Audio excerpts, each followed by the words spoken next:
Ssekabira David ow'emyaka 5 yaloopye mutabani we Shafik Walusimbi ow'emyaka 3 mu mbuga z'amateeka lwa kumukwanira mukazi we Chris Ndagiro ow'emyaka 24 ne batuuka okwenyigira mu nsonga z'ekikulu nga mutwalidde emmere. Bano badde mu maaso ga ssentebe w'ekyalo Gombe Haruna Kamyasa Alongo era nga yabadde akubiriza olukiiko luno nga taata Ssekabira agambye nti mutabani we ye yamwegambidde nga bwe yamukwanira omukazi ne batuuka n'okugenda mu nsonga z'ekikulu. Naye nga nze nnoonya ansa kugifuna ddala yamukwata ngende maaso bwe yakiŋŋamba n'agamba waalu yankwata naye taata zaawedde natya okugamba nga nja kuswala. Ssekabira era agambye nti yasoose okuwakana nga takkiriza okutuuka Walusimbi we yamukakasiza. N'amugamba nkusome mu bifo byo n'atandika okubisoma buli kimu.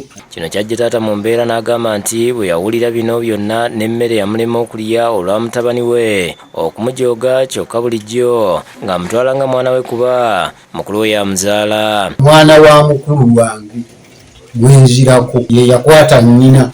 Olaba okwana omukazi kati mukwana omukazi bw'okwana omukazi osooka mubuuza weddira ki. Ono era agambye nti mutabani we abadde amujooga nga tamanyi nti yayagala ku mukazi we.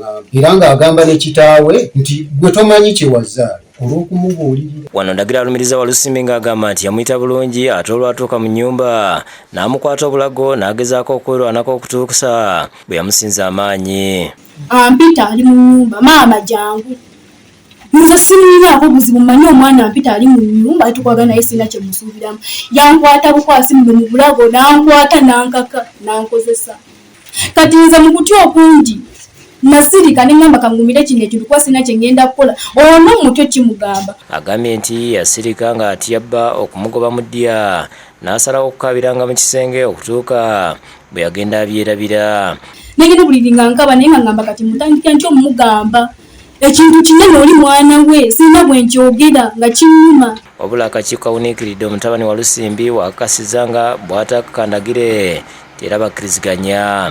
Omukyala ne mukozesa naye nga si mumukwata tuwuliziganye bulungi waliwo okukwata n'okukkaanya byanjawulo. Walusimbi era akawaŋŋamudde nga bwe yali yeesasuza kitaawe. Namugamba wakwana omuwala gwe nali nkwanako n'ambuuza muwala ki oyo mwogera amannya ge nemugamba nze sigenda kwasanguza muntu mannya wabula kanjogera ekifo we nnabasanga. Ab'akakiiko balabye tebabisobole ensonga ne bazongera ku poliisi era akulira ebyokwerinda ku kyalo kino Kaye Muhammad amutadde ku pikipiki okumutwala ku poliisi naye nga bw'agenda yeewera nti LC teyandingidde mu nsonga z'ekika.